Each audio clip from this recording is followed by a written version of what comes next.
I'm talking to Michael Reid. Michael, can you tell me a little bit about yourself and what led you to this line of work? I have always been interested in metaphysical subjects, in spirituality. For years and years, I used to be a yoga teacher, and I lived with another astrologer from like 96 to 1998, and began to study yoga after that and did a lot of other things, taught yoga. And finally, I went to see a spiritual teacher of mine, and there was a particular astrologer who practices the same type of astrology that I do, and I went and had a reading from him. And I sat down in the chair, next to him and was talking to him. And he asked me a couple of questions about my father, and then he goes, "You were actually born a minute and 10 seconds earlier." And so I'm going, well, how on earth could this guy know that? Now I know how he knows it, but it just got me interested in the subject. And so I kind of delved into it a little bit, and I began to find that this is a system of yoga, a system of astrology that very much ties in with yoga. Yoga meaning union. Basically, playing your guitar can be yoga. Going for a walk in nature can be yoga. Anything that connects you to your spirit or connects you to your soul is a form of yoga. So basically, astrology in itself is a form of yoga, but what makes this particular type of astrology so powerful is, among many other things, there are different charts for almost every area of your life. There's a chart for career, there's a chart for marriage, and each of those charts is very unique with all of the planets in completely different positions. And the planets will be strong or weak dependent upon what chart they're in. So if you've got a particular problem in your life, you can look and see what planet is related to that, and what you can do is simply try to harmonize with that planet. Some astrologers would say that planet is weak or that planet is strong, and I don't think that's quite an honest assessment of the planet and what's going on with it. Really what it is the individual is not harmonizing with that particular energy. So it's a way of understanding where things are out of balance and doing the necessary steps to bring things out of balance. I'm absolutely delighted to be talking about anything to do with balance, the rhythm of the soul, harmony, let's get rid of stress, get to know yourself, etc. Fantastic. And I love talking about that. And then suddenly, what's this about planets? You see, Michael, we cannot influence the planets, isn't that right? We cannot actually affect a planet. Well, it's not so much that you're affecting that planet. Let's say, for instance, you're not, reining Jupiter in and bringing it closer to you. But if you work with the concept that the universe is infinite in nature, right? It's very powerful, goes on forever and ever. The human individual is also infinite in nature. What is going on outside within the universe with the planets also mirrors something that's going on inside. I once read a book, goodness, I wish I could remember the name of the author, but he made the analogy, and he was talking about how we see things with our eyes. And we see things with our eyes because light is reflecting off of an object, and that light is bouncing back to our eyes, and therefore we experience eyesight, we experience vision. And he was saying it's the same thing with consciousness.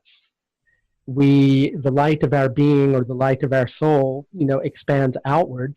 It hits obstacles that are in our path, and it reflects back to us. And that's why we experience challenges, experience our life in general. So the inner is really mirroring what's going on externally. So those planets that are up in the sky, they also mirror a process that's going on inside of yourself. Plus, if you also follow the analogy, and I'm kind of getting ahead of myself and telling you some of how I think astrology works, if you look at the analogy of the moon cycles and how it affects the tides on the planet, you can see that there is an interaction between the other planets in our solar system and Earth. We're bound in this dance with our sun and within our solar system. And that in itself is pretty powerful. And we as individuals are bound in a dance with our soul, or with God, or whatever it is that you want to call it. And so that process is going on internally. So you shift what's going on inside of yourself. You can't affect the planet, but you can affect change upon yourself. And that's the idea behind it, is the planets on one level are, besides being things that are up in the sky, they are also representative of archetypal energies within each of us that express a specific energy tone. So let's say, for instance, if I'm having a lot of sadness in my life or things aren't going well, if I did something to kind of try to help with Jupiter, because, hey, if you know the old, I get the Greek and the Roman mixed, but there was a name of Zeus, which was Jove. Zeus and Jupiter are the same thing. Jovial, the term, jovial comes from, or joviality comes from Jupiter. So Jupiter brings happiness. It also brings expansion. It also brings growth. So there are certain energies that are associated with each planet. So if you know the language or you know the energies, then you can affect change within yourself that are based upon the planets. And within Vedic astrology, which is the type of astrology that I work with, you can do certain remedies to help you when a planet's out of alignment. Some people will do things like gemstones. Some people will do things like mantra, but I'm a big fan of just doing a simple action. Let's say, for instance, if I see a person's Jupiter, that they're not harmonizing with Jupiter very well in their life, I'm going to suggest that they kind of take life easy. And I realize that it's not a question of, all these things are available to everybody, because there are 7 billion people approximately on the planet. Sorry, well, on Earth. I don't even know the proper terminology, but we call the universe, and then we call Earth, planet Earth.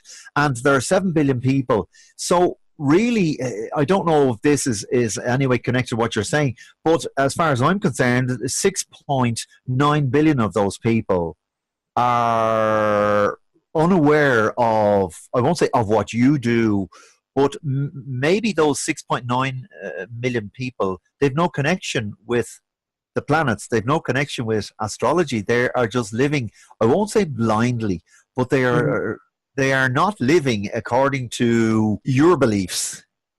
Exactly. Well, also they may not even be aware of the fact that they have a soul. Some people don't think that way. And really, in astrology and looking at charts, you can see all types of people. I can pretty much gauge a client when they come to me, and I can go, okay, I can speak endlessly to this person, and they're not going to do anything with anything that I give to them. It's not going to have an effect on them. It's not going to create a change. I can see that pretty much in a person's chart, and it's not a matter of being, and I don't think that you're saying this, but it's not a matter of being judgmental about that. It's just each person is on a different journey within this lifetime. And for some people, it's not that they're meant to connect with astrology. For some people, it's not even that they're going to connect to anything spiritually during this lifetime. It's just that they are living a lifetime where they're having to, learn about material energy and material life. And sometimes you can even see that in a chart. You can see particularly that a person has lived a life of isolation or lived a life of spirituality in the past, and this lifetime for them, it's about going out and working and bringing home the bacon. It's not as if astrology and Vedic astrology will suddenly remove every single challenge from your life. It won't, but it will help you to understand the challenge and gain meaning. Because if you look at the universe, the world, or consciousness, whatever you want to call it, is one big school. We're all here to learn. Mm-hmm. Let's use the analogy of a cold, for instance, right? You get a cold bug. You start sneezing, right? That sneezing or that feeling bad is there to alert you that you need to take care of your body. You need to slow down, right? So, yep. so that's one angle of it.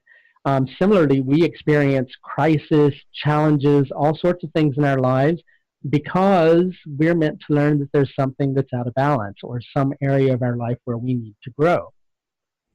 But I've even witnessed it within a chart where even though you can gain that knowledge and have that wisdom, there will still be a certain period of time where potentially that suffering will continue. And it's just because it's predestined. It's what the individual is supposed to work with. Had I not seen this repeated over and over again, I wouldn't believe quite as deeply in karma as I do now.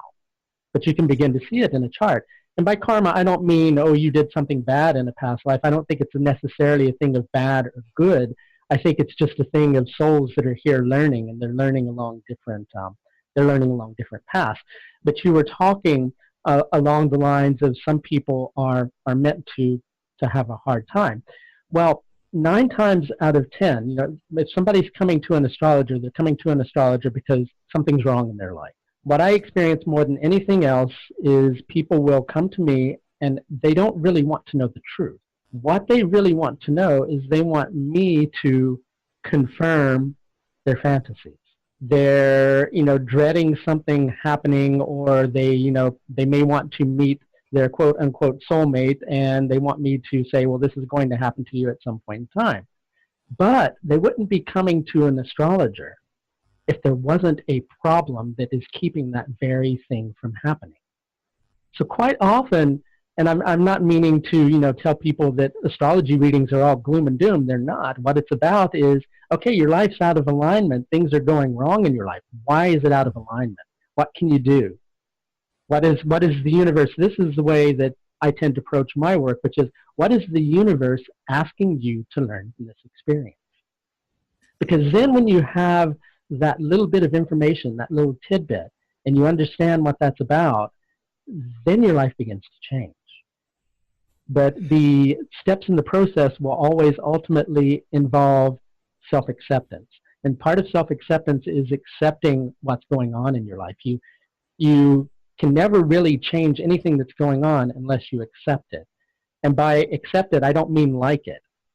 Something it's like if somebody's having a hard time, you're not going to go, gee, I really like it, but you're going to go, okay, well, there's no use in denying that I'm having a hard time. So I accept that I'm having a hard time. Right? I'm not going to deny it. What I'm going to do is accept it, and then from that space of acceptance, I'm going to learn what I need to do to transform this whole situation. What I use astrology to do is to help people to gain that one little piece of information that helps them to have the leverage on the situation so that they can begin to grow and change in the direction the universe is asking. A lot of people, I presume, superficially anyway, say, I want to be happy and I want to make money. Now, you were saying something along the lines, just because you want to make money, that might not be part of the plan. And then to which I say, oh no, come on, let's change that plan. Well, exactly. But it's interesting because I've had several cases of this recently. There are 2 particular charts in addition to the main birth chart. Just to give your listeners an idea, when you come to an astrologer, they're going to take your date of birth, hopefully your birth time if you have it, where you were born, and they'll calculate where the planets were when you were born. Now, in Vedic astrology, we work with that main birth chart, but there are also about 60 different small charts with the planets in different places. Now, 2 of those charts, we're not going to give them the fancy names, we'll just say the 2nd and 4th divisional chart are related to finances. The 4th divisional chart will kind of give us an understanding of fixed assets that a person has. In other words, this person has money in the bank. They have savings. They have some money put aside, right? The 2nd divisional chart will give information on, does this person have enough to meet their needs? Are they feeling that their needs are being met through what they're earning? Now, I have seen it over and over and over again that you've got somebody that's got a very powerful 4th divisional chart, which means they've got a lot of money in savings. They've got money coming in, they've got money that they're putting back, but you look at that 2nd divisional chart, which determines whether they feel like their needs are being met, and it's weak. They don't feel like they ever have enough. That's what it tells you. It tells you, okay, how much is enough? How much, and then really it boils down to the happiness. Now, interestingly enough, that 4th divisional chart will also show you a person's happiness with what they have. But I mean, this is relevant. Okay, planets and astrology and Jupiter, what the hell are we talking about? And then suddenly you bring in very real things like, well, some people, many people, a certain percentage of people, even when they are materially sated, they're still not happy. And No. and that's real. That's in the newspapers. That's in the crisis. That's in the banks, in the bust, in the booms. So it's very curious how what you're talking about astrologically wise seems also to tie in with society, with real common or garden, fruit and veg society. Well, I present company excluded. I'm going to say this. Let's say negative media. I think that a lot of negative media has sold people a concept or an idea that they can never really live up to in fullness. We see these car commercials, or we see people, rich, and living this, fat lifestyle, and it's television, or it's an advertisement. Let's take, for instance, what goes on with women in terms of objectification. You can see women in a magazine who are quite obviously airbrushed. That they're not real, but yet women, in reality, will feel down on themselves because they don't match this ideal that's really not existent in the first place. So money doesn't give happiness. Happiness gives happiness. That's the most prosperity that you can have. And people, somewhere along the line, we lost sight of what the word prosperity means. And prosperity comes from the Latin prospero, which means that which is beneficial for the spirit. It doesn't mean that which is beneficial for the wallet. Sometimes those two things match up, but they don't always. So you can have all the money in the world and you still may not have that happiness. I would say that 99% of the world's problems are built around the fact that you've got person A and they're trying to be person B. Rather than just going, this is me, this is who I am, and I'm going to be who I am. And that's where the prosperity lies. Yeah, but Michael, the two things, the primeval urge I have to compare myself with other people, I don't think I'm alone in that. I compare myself to other people. That's natural. So pro is, what did you say, for, and spero is for hope, is it? Or what's it for? Let's use the word Spiritus Sanctum, which is the Holy Spirit. So spero is spirit. Pro is for, beneficial for. So that which is beneficial for the spirit. Well, I tell you why I like that. I just want to bring you back, and the listeners as well, because I used to hate it when people sent me a Christmas card. Number one, I think is a waste of cardboard and paper, but that's the thought's nice and all that. But I used to hate it when people said, "Happy Christmas and a prosperous New Year," and I used to think, these buggers, all they're thinking about is money. But maybe people were deeper than me. They were going and have a spiritual New Year. And I thought they were saying to me, yeah, make yourself loads of money and that will tie in with a happy Christmas. I was kind of going, no, I refuse to be associating money with a happy Christmas. So maybe all these people are deeper than I thought and they wanted me to have a spiritual life. Well, let's hope so. But I imagine prosperity may mean the same thing to some of them too. But let's hope they did mean that, Because then if they did mean that, the world would certainly be a better place, wouldn't it? One question, one challenge to the likes of yourself, and I suppose myself as well, because I like what you're saying. One challenge to us would be, well, you see, guys, you, Michael Reid, and Jerry as well, who's talking to Gerard Counihan, you're already into that type of stuff. You're already probably a little bit, but you're already pro-society. You're probably already pro-karma, hippie types. So you would say all these things and you would understand all these things about money and having enough and everything. But there are other people who are born and they're wired differently. Is that possible, Michael? Well, everybody is most definitely wired differently, but you can also see within a person's chart that some people will have awakenings at some point in their life. And awakening and meaning means something that's very different to each person. The awakening can happen in a different manner. Some people, it may not come in the manner of believing all these things that, like you and I might believe. The awakening might happen in a different manner for another individual, and there might be different philosophies attached to it. But it's not necessarily the fact that a person is born that way. As a matter of fact, I was born into a very conservative family.